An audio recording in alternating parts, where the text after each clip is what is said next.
Okay, Matthew chapter 10. Ito po yung pagpapatuloy sa ikalawang diskurso ng ating Panginoong Yesus ayon sa nakasulat dito sa Ebanghelyo ni Mateo. At tinawag nga natin ito na the sending of the 12. Okay, so yung Matthew chapter 10 ay yung second discourse dito sa Gospel of Matthew at ito yung sending of the 12. Okay? So, mapapansin natin o nakita natin na ito po ay yung sending of the 12 at least dito sa chapter 10 ay ito lang ay short mission. Okay? In other words, babalik din sila sa ating Panginoong Yesus. Kumbaga ay para lang maranasan nila what is like kung paano ka mag-share, paano ka kumatok sa mga bahay-bahay at ibahagi yung Ebanghelyo. Yan. Pero hindi lang sila basta isinugo ng ating Panginoon Diyos. Binigyan sila kung ano yung mensahe at ito nga yung Kingdom of God ay malapit na ang paghari ng kaharian ng Diyos. At hindi lang yon, binigyan din sila ng kakayahan. Binigyan sila ng authority para magpagaling sa mga karamdaman, yung mga gano'n. Okay? In other words, ay na-equip sila sa everything. Pero, ang pag-mission, ang pagiging mananampalataya, ang pagiging tagasunod ng ating Panginoong Yesus ay hindi lang puro saya. Hindi lang puro ligaya, bagaman yung pangalan ay ligaya, pero hindi siya puro ligaya. Sapagkat itong second part ng ating pag-aaral sa Sending of the 12 ay meron ding padating ng mga persecutions o tinatawag nating pag-uusig. Okay? Ulitin ko lang po yung pag-uusig. Pag ikaw ay inuusig, sinasabihan ka na simbahan ng simbahan, ganyan naman yung ugali mo, hindi po pag-uusig yun. Huwag mong isipin na ikaw ay inuusig. Dapat examinin mo sarili mo, baka kailangan nga talagang mabago. Diba? Ang iyong pag-ugali. Ngayon, may experience kami noon doon sa Lucena. Meron akong church na dinaluhan doon at naging worker din ako doon. Anniversary ito kinabukasan. So, natural, magpa-practice ka, di ba? Binato yung church. Binato yung bubong. Sa tingin nyo ba, inuusig yung church? Bakit? Pag-alas 12 na, ang lakas-lakas pa ng drums, ang lakas-lakas pa ng mga mic. Hello, hello! Alas 12, malapit na mag-alas 12, mga 11, ganon. May mga kapitbahay eh. Yung video okay nga, hanggang alas 10 lang eh. Kaya magpa-practice ka, alam mag-alas 12 na, hindi ka ba naman babatuhin? So, hindi po yun pag-uusig. Wala lang sa oras. Yung pag-practice o yung ensayo. Okay?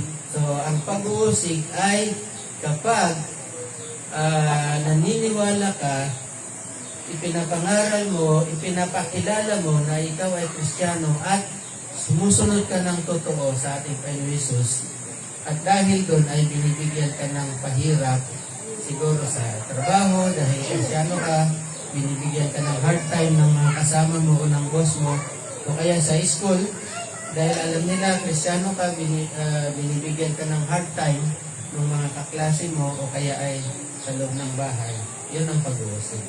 Okay, hindi yung baka may ginagawa ka nga naman na hindi maganda tapos sinasabihin mo, inuusig ako. Hindi ko yun. Okay, tinaklaro ko lang. So, ang ating titingnan ay simulan natin sa 24 at balik na rin natin hanggang 42. 24, 42.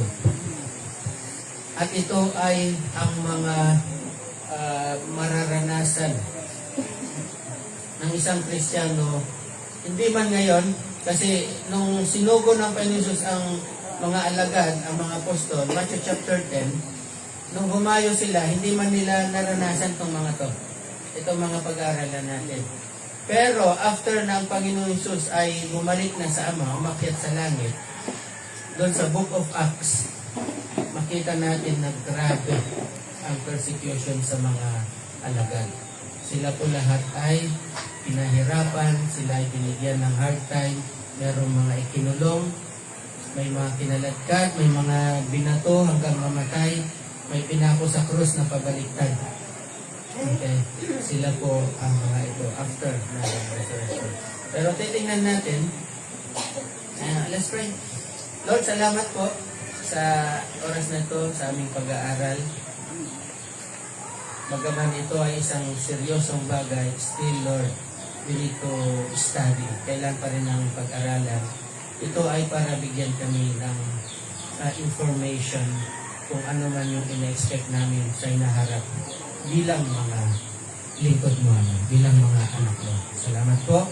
And I pray na magkaroon ng takot ang bawat isa, hindi takot sa mundo, kundi takot sa iyo, Panginoon Jesus.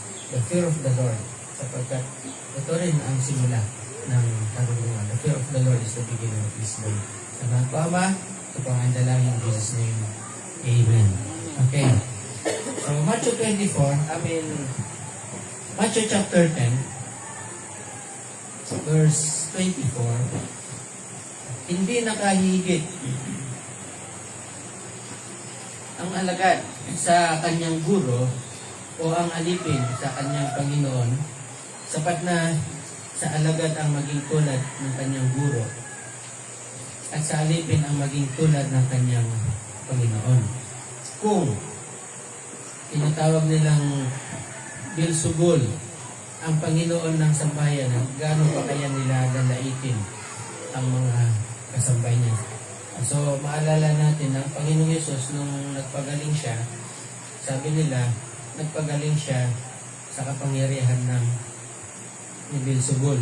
Si Beelzebul is yung God of Flies sa English, pero ang pangalan din ito ni Satanas. Kaya sabi ng Panginoong Yesus, hindi pwedeng ma-divide ang Diablo kasi pag na-divide siya, mag-fall, babagsak. So kung ginawa nila ito sa ating Panginoong Yesus, ganun din sa mga tagasunod niya. Hindi exempted, ibig sabihin. Okay?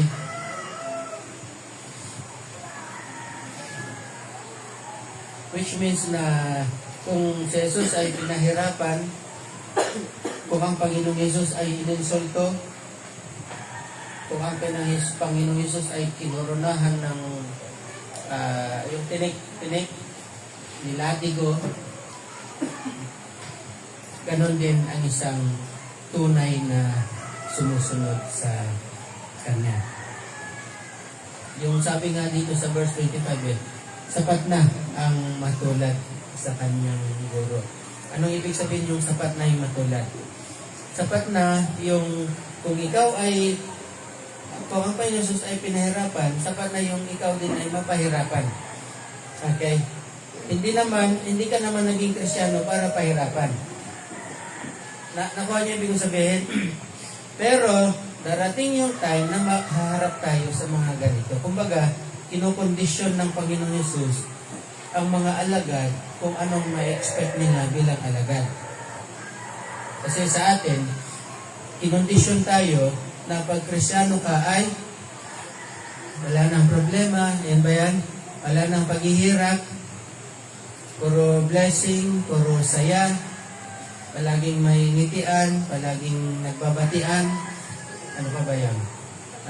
Palaging nagpapalakpakan, naglulundagan, nagsasayawan. Meron din po ganon. Pero meron din, darating yung time, meron din paghihirap, meron din pagsubok.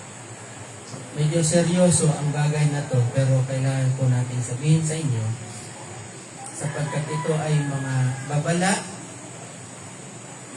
sa kung ano yung in-expect natin sa hinaharap, at ito din ay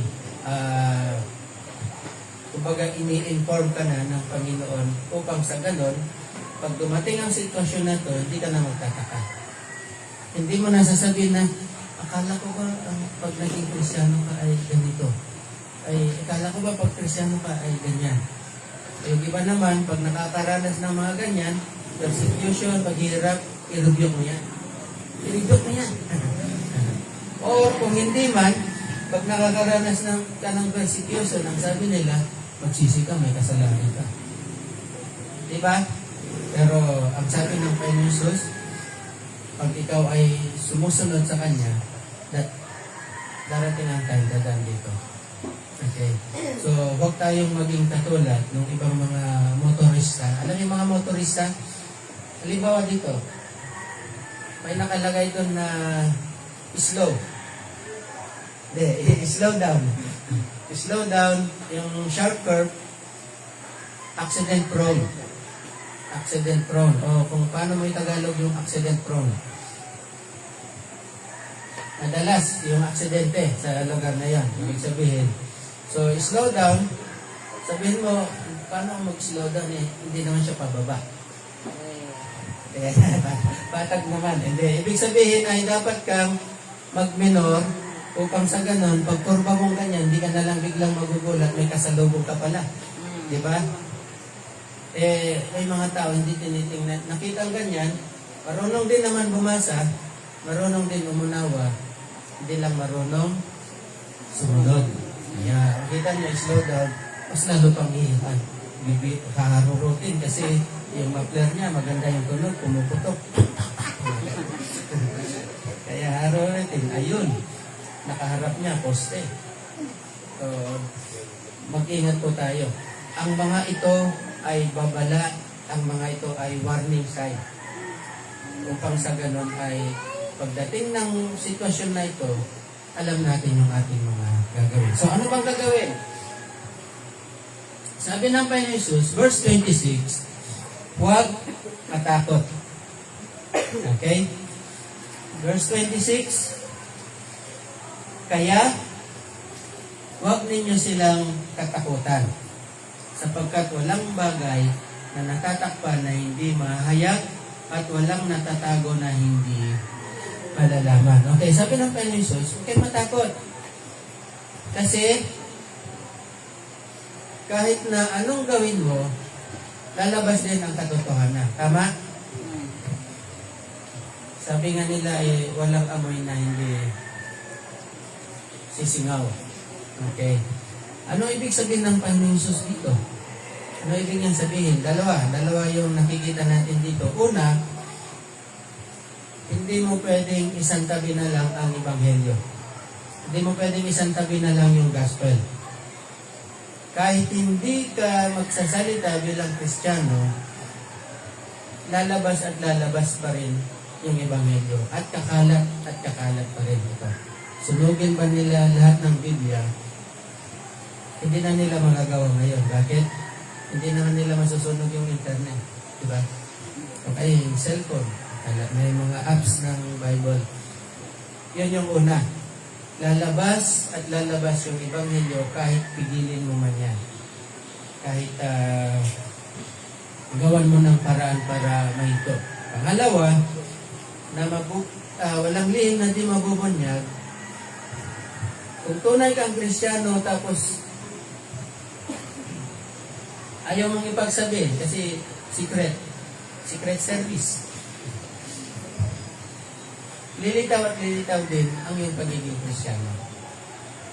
Tama po ba? Hindi mo siya pwedeng itago. Maliban kung nagkukunwari kang Kristiyano. Sabagay kahit yun, lilitaw din.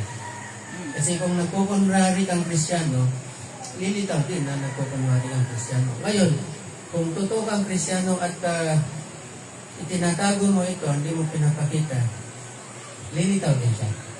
Walang lihim na hindi nagugunyag. And take note, ang pinag-uusapan natin dito ay persecution. Hindi ngayon. Hindi siya sa panahon na payapa. Ito ay sa panahon na kasagsagan ng pag-uusig o ng persecution. Kasi paano yung mangyari pa sa mag-apply ka sa trabaho, hindi mo ilalagay na born again.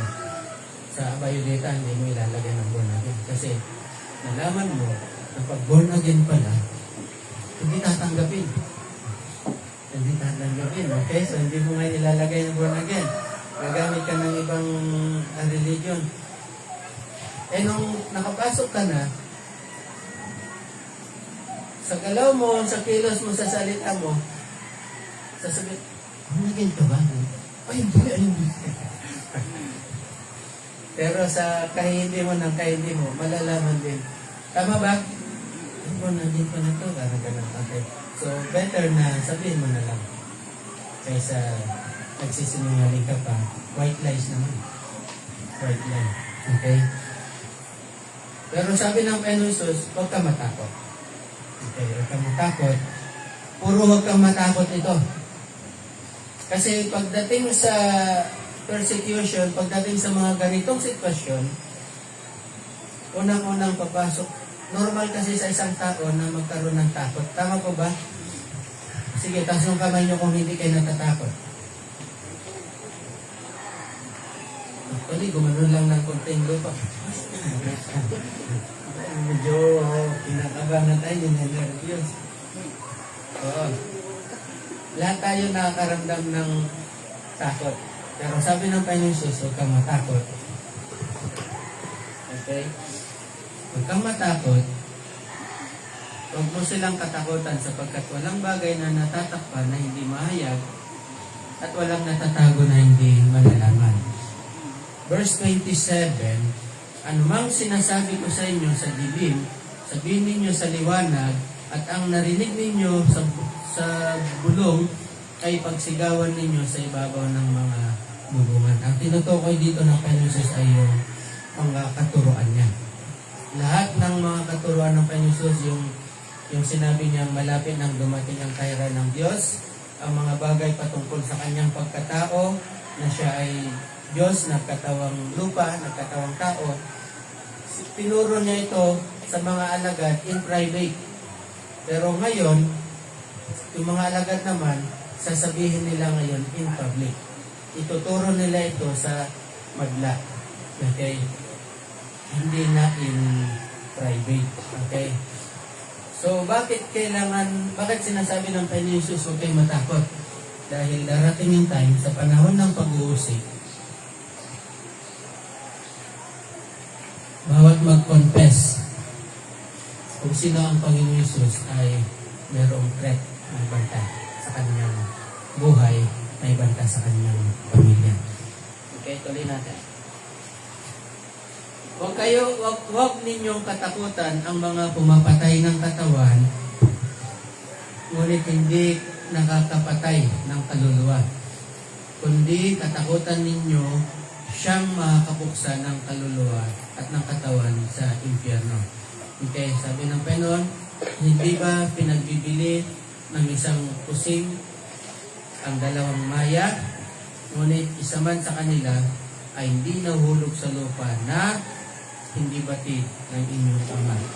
Okay, and verse 30, at maging ang mga buhok sa inyong ulo ay bilang na lahat. Huwag kayong, again, ipansin nyo, huwag kayong matakot.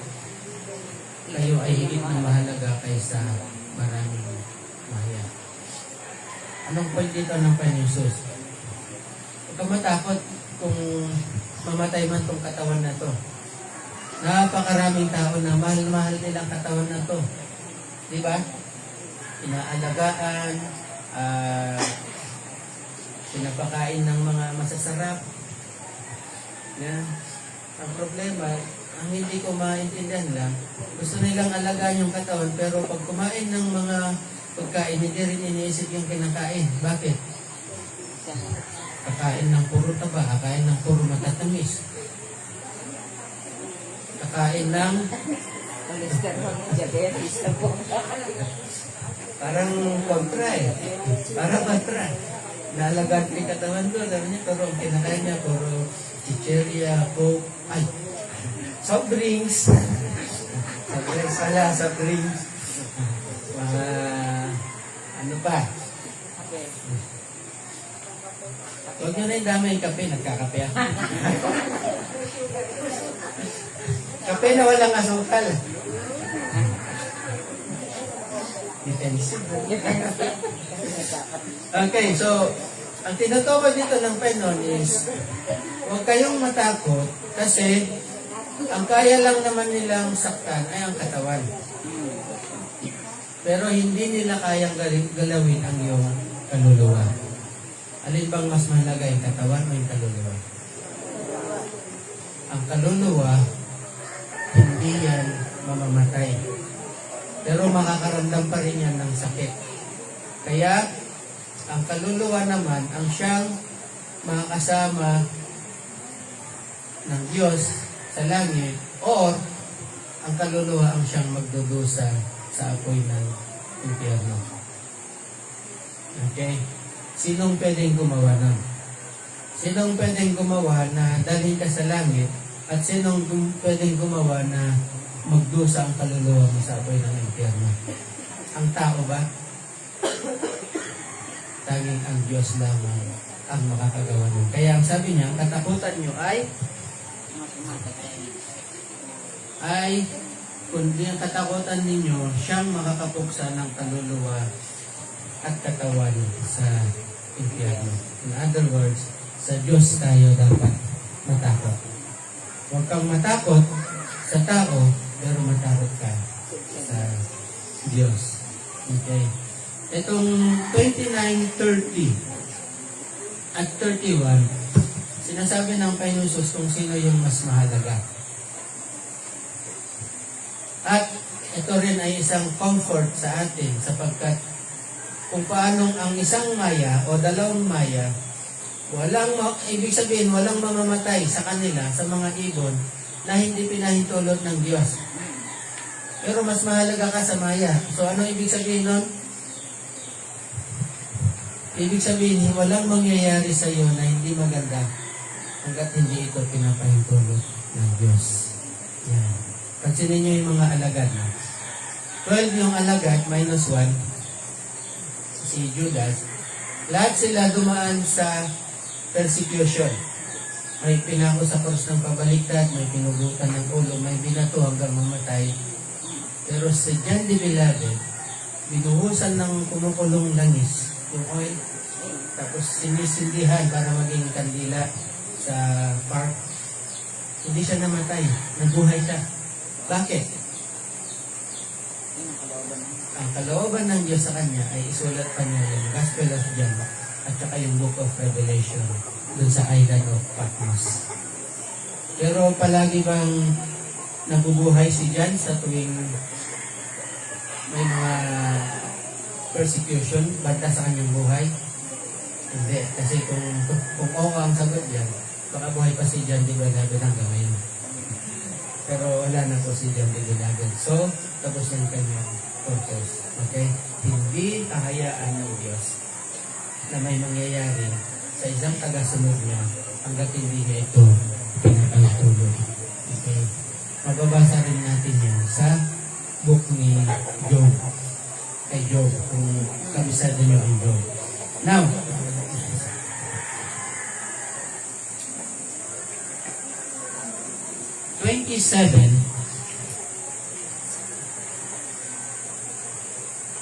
kaya ilang huwag nang matakot yan? Huwag kang matakot na sa mga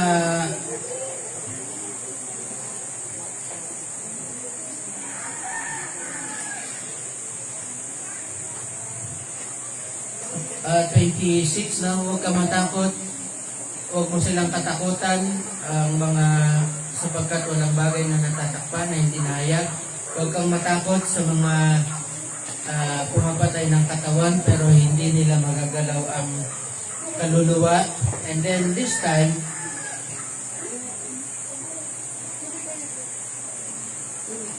whatever I tell you, amen, sa 32, ayan, ito pala, 32 na. Therefore, who confesses me before men, him I will also confess before my Father who is in heaven. Okay, so, huwag ka daw matakot. Ulitin ko po ito na.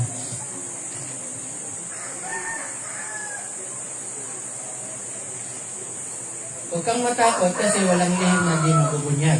Yun yung una. Pangalawa, huwag kang matakot. Mapatay man nilang katawan mo pero ang kaluluwa hindi magagalaw. Pangatlo, huwag kang matakot dahil God is in control. Yan, yun yung kinukanto kanina. God is in control. Ibig sabihin, hindi ka naman hayaan ng Panginoon na basta-basta may mangyayari sa inyo na maganda kung hindi niya kalooban. So therefore, kung hindi ka pala matatakot, ano naman yung dapat nating gawin? Una, verse 32 hanggang 33, ipahayag mo ang ating Panginoong Jesus. Kaya't ang bawat kumikilala sa akin, sa harapan ng mga tao, ay kikilalanin ko rin sa harapan ng aking Ama na nasa langit.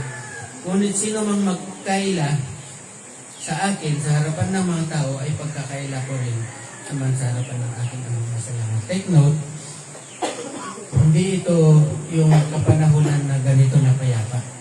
Ito ay panahon ng persecution. Ito ay panahon ng pag-uusig. So, pag panahon ng pag-uusig, ready ka ba? Siyempre sa ganitong panahon, okay lang na sabihin na tinatanggap mo ba si Jesus? Kilala mo si Jesus? Ay, opo naman, kilala mo siya. Diba? Kayang-kaya natin ipagsigawan. Tama po? Kaya mong ipagsigawan na mahal mo si Jesus? Ayun, yun. Pero darating yung time, kaya mo bang ipagsigawan na mahal mo si Jesus pag may nakatutok na baril? Hindi sa'yo. Sa anak mo. Sige. Didinay mo ba si Jesus Christ? Kung hindi, babarilin ko to. Kaya mo bang gawin yan?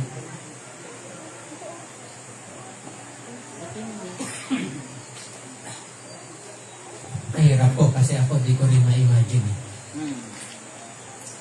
Kaya mo bang sabihin na mahal ko si Jesus kung may nakatutok na espada o palakol sa iyong mga magulang?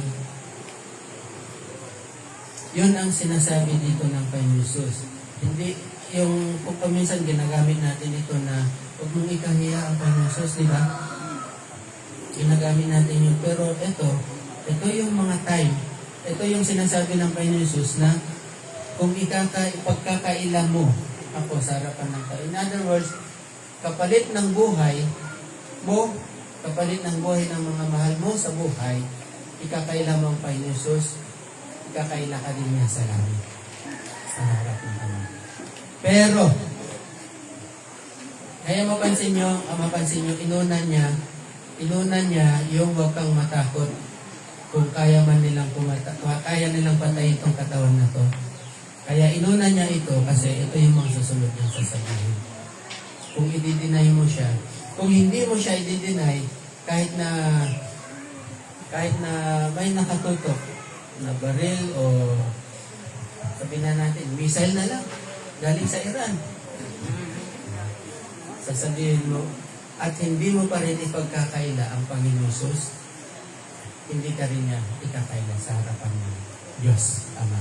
Actually, may reward ka na naghintay. May corona ka naghintay sa langit. Yeah. Pero kung hindi, walang corona, apoy pa ang kasama mo.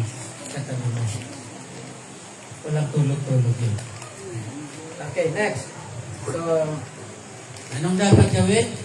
Huwag ikahiya ang ating Panginoon Jesus. Pangalawa, 34 to 36, yung 32 hanggang 33, huwag nating ikaila ang Panginoon Jesus at asahan mo na may pag-usig na padating. Okay?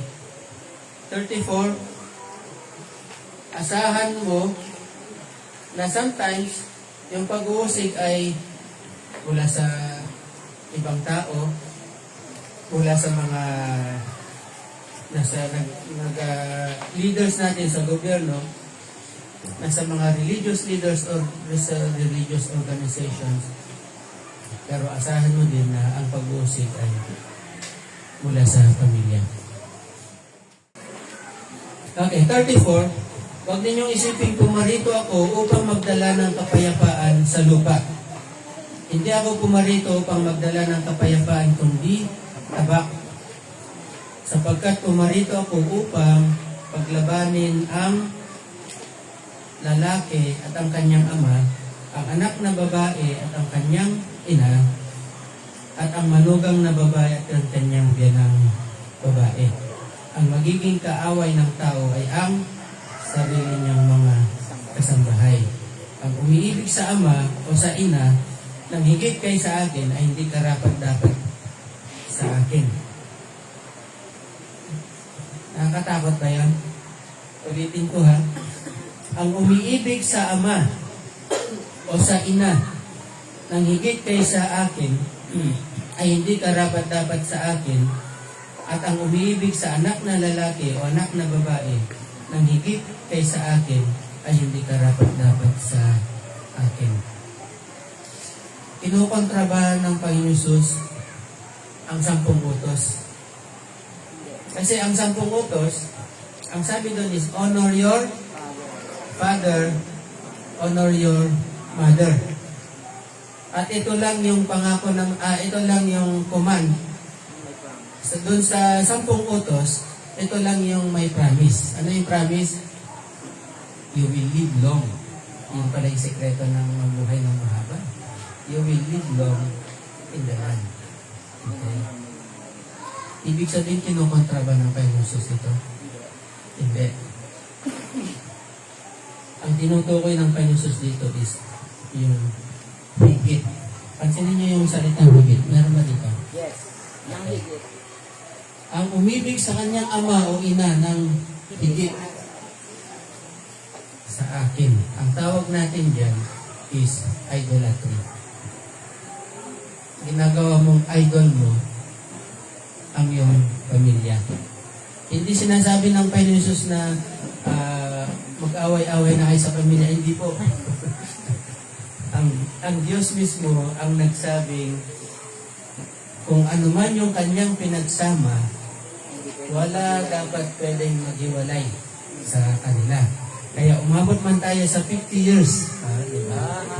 Siguro yan, 50 years na wedding anniversary. Napakaganda nun.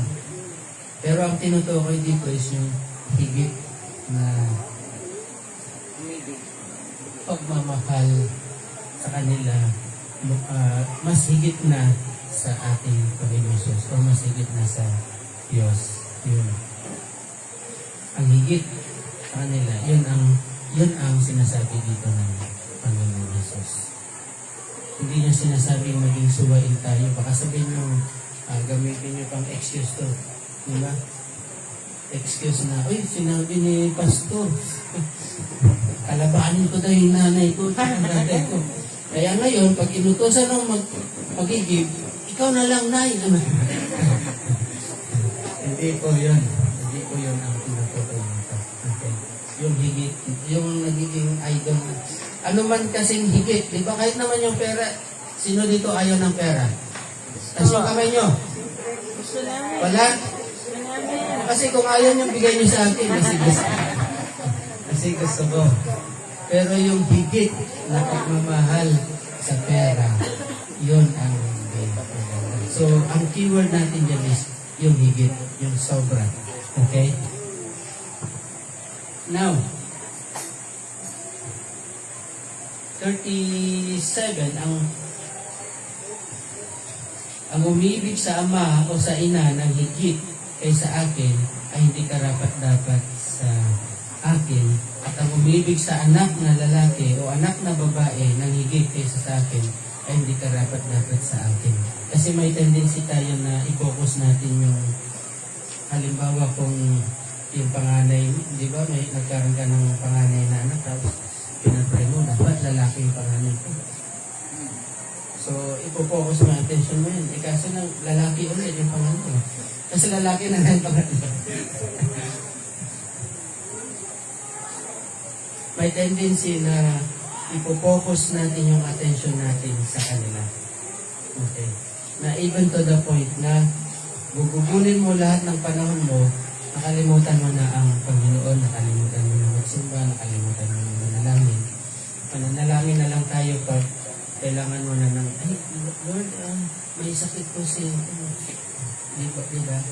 Okay, so, yun ang tinuturo dito ng kay Jesus. Yung umibig ng higit kaysa sa Kanya ay hindi karapat-dapat sa akin. At ang hindi nagpapasan ng Kanyang krus.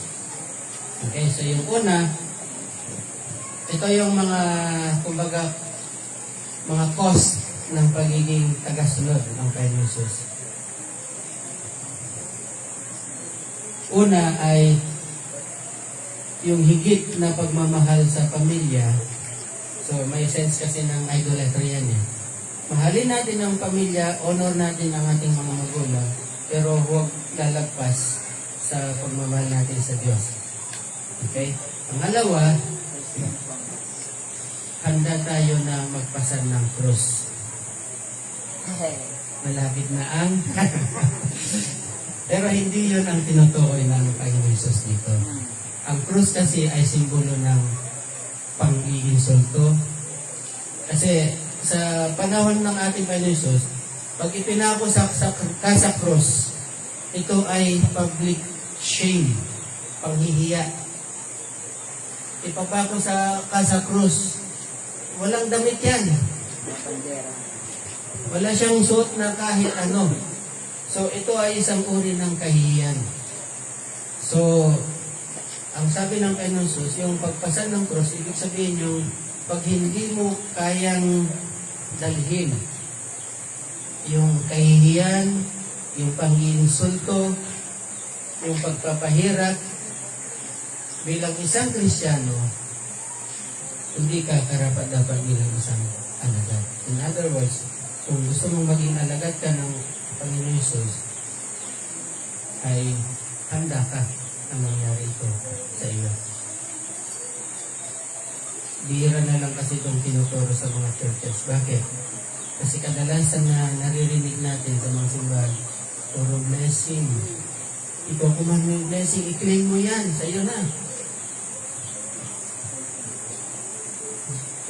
Hindi naman tinuturo sa Bible. Saan mo mababasa na i-claim mo o darating sa iyo? Wala man, pero ito, nandito mismo nakasulat, hindi tinuturo. Okay? So, pangatlo,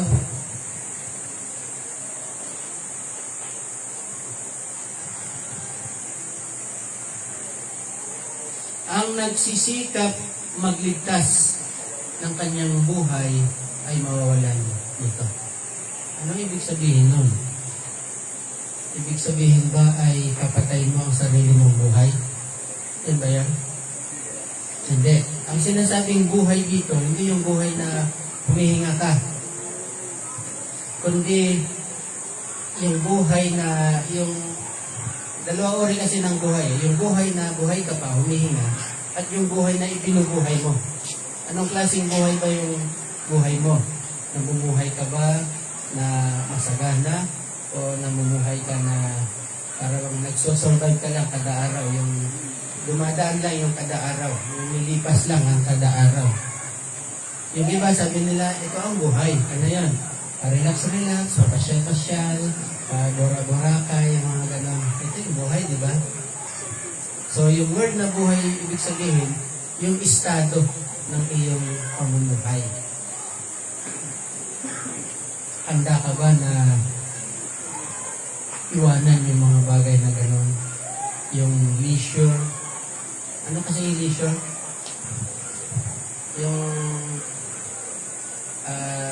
Yung leisure kasi yung nakakapamasyal ka, napupuntahan mo yung mga gusto mong gawin, nakakapag-relax.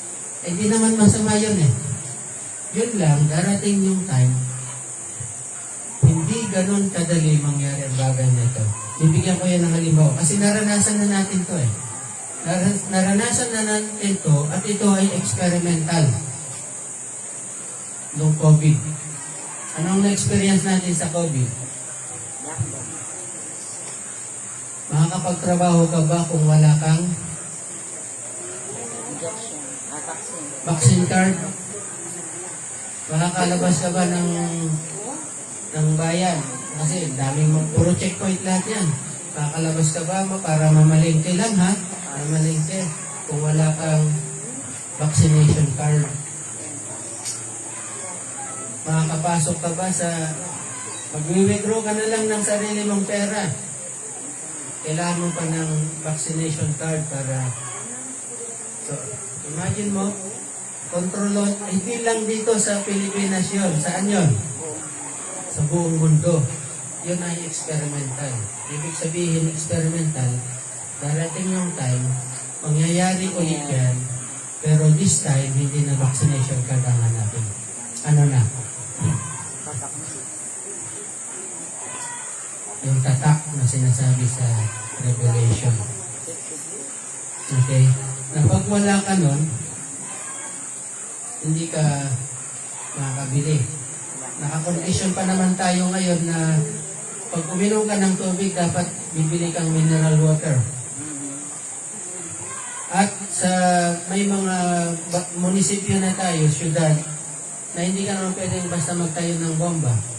Kailangan kukuha ka muna ng permit sa munisipyo. Kaya kung hindi ka binigyan ng permit, kung tubig na inumin mo, bibili ka. Eh paano ka makakabili ngayon kung wala kang tatak? E di uhaw. Mamatay ka sa uhaw. Again, ulitin ko yung sinabi ko na, halimbawa sabihin mo, ay, mananaman na lang ko. Magkano ka bang pamatin? Magtatanim. Magtatanim na lang ako. Ang problema, wala na yung mga binhi na yung natural na mga binhi. Puro hybrid na ngayon ang mga binhi. Magtanim ka ng sita, magtanim ka ng petchay, puro hybrid na yung mga yun. Ibig sabihin, pag itinanim mo, hindi mo, kahit na pabiniin mo yan, hindi na magbubunga ulit. Tutubo siya, pero hindi na magbubunga ulit. Kailangan bumili ka na naman ng binhi. Ang tanong, paano ka makakapagtanim kung wala kang tatak? E di, hindi ka na makakain, hindi ka pa makakain, hindi ka ba makapagpuan ng sarili na hindi mag-imbak na lang tayo. Nauubos na. Hanggang ilang taon yung inimbak mo. Yan. So, ang tanong, Pastor, nakakatakot ba yun? Tuloy muna natin ito. Hindi lang naman pag-uusig yung darating, hindi lang naman may mga, hindi lang naman lahat ay mag-uusig sa iyo. Meron din yung tatanggap. Ito yung verse 40 hanggang 42. Ang tumatanggap sa inyo ay tumatanggap sa akin, at ang tumatanggap sa akin ay tumatanggap sa nagsugo sa akin. So, during the time ng persecution, meron pa rin tatanggap sa inyo. At pag tinanggap ka, halimbawa tinanggap, ibig sabihin ay kakatok ka, pinapangaral mo ang Panginoon Hesus. Kahit na darating yung time na sino man magsasabi tatanggap sa mga mananampalataya, sa mga ngaral ay sila rin ay madadamay, meron pa rin tatanggap at meron din silang reward na matatanggap. Okay, bakit? Hindi ikaw yung tinanggap nila, kundi ang Panginoon Jesus. Ang tumanggap sa isang propeta, alang-alang sa pangalan ng propeta, ay tatanggap ng gantimpala. Ibig sabihin, pag pinapasok mo siya sa bahay mo dahil siya ay propeta, may reward ka din matatanggap. Kung ano ang reward ng isang propeta, kahit hindi ka propeta, marirewardan ka rin ng katulad ng isang propeta. At mahalaga sa Panginoon ang mga propeta. Okay? Ito ba? Sino bang magbigay ng kahit isang basong tubig na malamig sa isa sa mahit na ito sa pangalan ng isang alagad? Katotohanan ng sinasabi ko sa inyo, tiyak na hindi siya mawawalan ng kanyang gantimpala. At alam niyo po kung ano yung gantimpala? Hindi po pera, hindi ginto, hindi house and lot, Hindi kulay red na sports car na may payong sa loob. Buhay na walang hanggan ang reward. So bigyan mo lang siya ng isang basong tubig. Imagine mo, buhay na walang hanggan ang kapalit ng isang basong tubig. Dahil sa siya ay alagad ng Panginoong Jesus. So, in conclusion, ang Panginoon Jesus ay nagbabala sa mga alagad na may darating ng mga pag-uusig. Ibig sabihin, kailangang paghandaan ito upang sa ganon ay hindi na tayo magtataka, hindi na tayo mabibigla. Ay, ganito pala ang buhay Kristiyano. Ngayon pa lang dapat nalalaman na natin. Kailangan maging matalino ang bawat mananampalataya, umiwas sa mga bagay na posibleng maging sabi ng pag-uusig. Ibig sabihin, halimbawa, inusig ka dito sa lugar na ito, edi lumipat ka. Bakit? Hindi ka na magiging effective doon. Punta ka sa isang lugar na magiging effective ka. Kasi kailangan marami pa ang makarinig sa mabuting balita. Sabi nga ng Panginoon Jesus, be wise as serpent, but harmless as dove. When they persecute you in one city, flee to another. Yan ang ilan sa mga bilin ng Panginoon Jesus. So maging matalino sa pagharap sa pag-uusig upang sa ganon ay marami pang tao lugar ang mabahagi ng ibang helyo. Alalahanin natin na hindi nagkulang ang Panginoon Jesus sa pagpapaalala sa mga mananampalataya. Binigyan niya tayo ng babala na may mga darating na pag-usig, hindi lang para tayo ay hindi masurpresa. Kasi sometimes nasusurpresa tayo, ba't ganun? Parang ganun, di ba? So, pinauna na niya para hindi mangyari yung bagay niya. Pangalawa, para din kumpirmahin kung gaano ba kalalim ang iyong pagiging Kristiyano. Kung gaano kalalim ang iyong pagsunod sa Kanya. Alalahanin natin na ibig kong sabihin, bakit ba tayo sumusunod kay Jesus? Anong dahilan?